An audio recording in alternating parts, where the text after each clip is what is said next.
14. Nitakushukuru kwa kuwa nimeumbwa kwa jinsi ya ajabu ya kutisha. Matendo yako ni ya ajabu na nafasi yangu yajua sana. Mstari wa 15. Basi 14 turudia huo mstari. Nitakushukuru kwa kuwa nimeumbwa kwa jinsi ya ajabu ya kutisha. Matendo yako ni ya ajabu na nafasi yangu yajua sana. Nafsi yangu yajua sana. Nitakushukuru kwa kuwa nimeumbwa kwa njia ya ajabu ya kutisha. Matendo yako ni ya ajabu na nafsi yangu yajua sana. Bwana Yesu asifiwe. Amina. Huyu mtumishi wa Mungu ni Daudi. Daudi mpaka naandika shairi hili ni baada ya mambo kadhaa Mungu aliyoyafanya. Lakini jambo la kwanza ambalo katika maisha na katika ujumbe wa leo ni kujipenda wenyewe kwa hali zetu. Bwana Yesu asifiwe. Daudi anajiona yeye ameumbwa kwa namna ya ajabu. Kuna wengine tupo hapa hatujijui kwamba Mungu ametuumba kwa namna ya ajabu. Tumekuwa tukitamani kuwa kama watu wengine. Ndugu yangu pendwa, jipende namna ambavyo Mungu amekuumba. Amina. Hivyo ulivyo ni kazi ya Mungu. Amina. Usiukatae uumbaji wa Mungu, uko sahihi. Bwana Yesu asifiwe. Hata kama pengine wewe hujakubaliana, lakini ni Mungu aliyekuumba hivyo hivyo ulivyo. Sasa nasema nitakushukuru kwa sababu Mungu ameniumba kwa ajabu. Kwa maana kwamba uumbaji wa Mungu juu ya maisha yetu, sisi tumeumbwa kwa ajabu. Tunapaswa kuwa watu wa shukrani.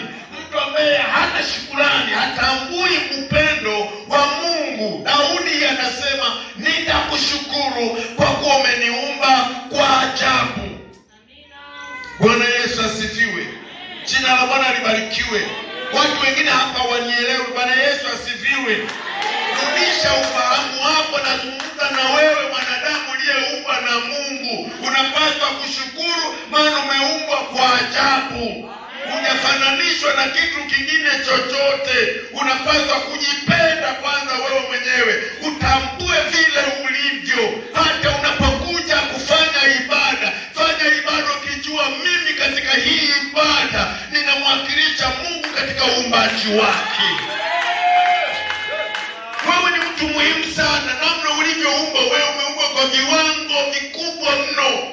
Daudi anaona namna alivyoumbwa, anasema nitakushukuru kwa sababu wewe Mungu umeniumba kwa ajabu. Na matendo yako Mungu wewe ni ajabu.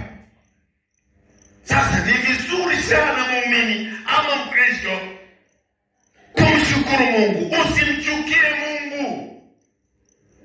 Mungu hapendi watu ambao wao wenyewe hawajipendi. Tusome Isaya mlango ule wa 45 mstari wa 9 na wa 10. Isaya mstari wa 9 na wa 10. Biblia inasema ole wake ashindanaye na muumba wake. Ole wake anayeshindana na muumba wake. Kigae kimoja, kipanda kimoja cha kigae katika vigae vya dunia. Katika vigae vya dunia. Wewe ni vigae vya dunia. Je, udongo umwambie yeye aufinyangaye, udongo mwambie yeye anayeufinyanga, unafanya nini? Unafanya nini? Au kazi yako hana mikono? Ole wake umwambiaye baba yake, ole wake mwambiaye baba yake, wazaa nini? Wazaa nini? Au mwanamke una utungu wa nini? Una utungu wa nini? Unaona kabisa ni mjamzito. Kwa hiyo akiwa mjamzito nini tunachojua nini kinachoendelea kitakachofuata? Si kuzaliwa mtoto. Sasa unauliza swali hilo nani? Isaya anawaambia ole wao. Wewe kigae kidogo. Mungu hajisikii vizuri kukanusha uumbaji wake. Bwana Yesu asifiwe. Upendo wa kwanza ambao kabla hajapenda wengine, jipende wewe kwanza. Jijali wewe kwanza. Lakini huwezi kujijali mpaka utambue, mpaka ufahamu uje wa kutambua wewe Mungu amekuumba. Wewe ni kigae katika vigae vilivyopo duniani. Usiulize mambo ambayo wakati mwingine wewe mwenyewe hujikubali, sura yako mwenyewe huikubali, kutembea kwako mwenyewe hukukubali, mwili wako ulio nao Mungu amekupa hukubali, lakini Mungu amekupa nayo huikubali. Bado sasa wewe unataka Mungu akufanyie nini? Unaanza kumuuliza Mungu wewe unafanya nini? Ndio hayo madhara ya kuja na nichumua. Maana yake kiswali unamuuliza Mungu nini umbeje mimi mweusi? Ni swali ambalo unamuuliza Mungu wewe unafanya nini?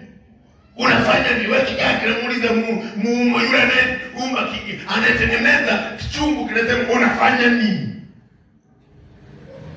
Mungu hapendi. Anapenda utambue kwamba vile ulivyo ni professional kabisa. Mungu amekutengeneza. Ni wazo la Mungu mbinguni.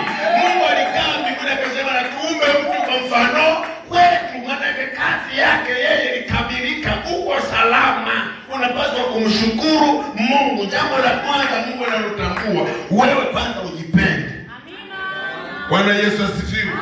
Jipende kwanza wewe. Mtu wa kwanza kabla hujampenda mwingine, jipende wewe kwanza.